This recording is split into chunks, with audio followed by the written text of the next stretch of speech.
আসসালামু আলাইকুম। কেমন আছেন সবাই? আশা করি ভালো আছেন। আজ কী বিষয়ে কথা বলবো ভাবছি।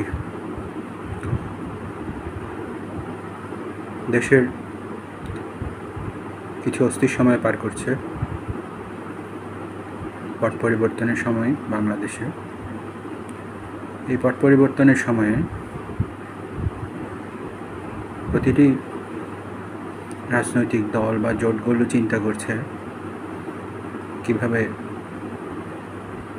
আগামী নির্বাচনে তারা ভালো করতে পারে এবং অধিক সংখ্যক ভোটারকে নিজেদের ভাগে আনতে পারে।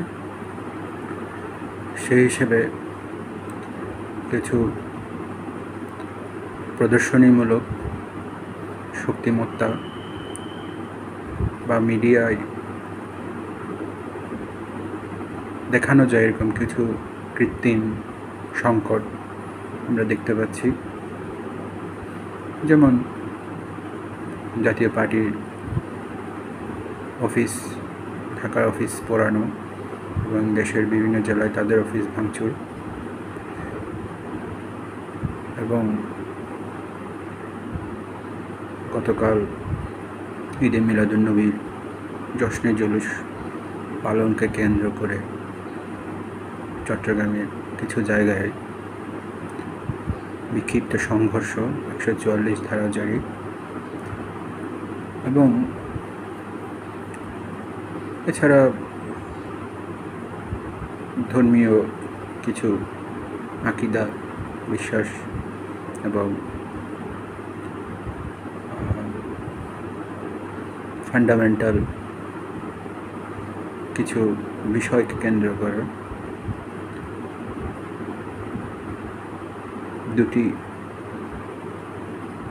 মতাদর্শী গ্রুপের মধ্যে মৃতদেহ নিয়ে সংঘর্ষ, দাঙ্গা এবং সর্বশেষে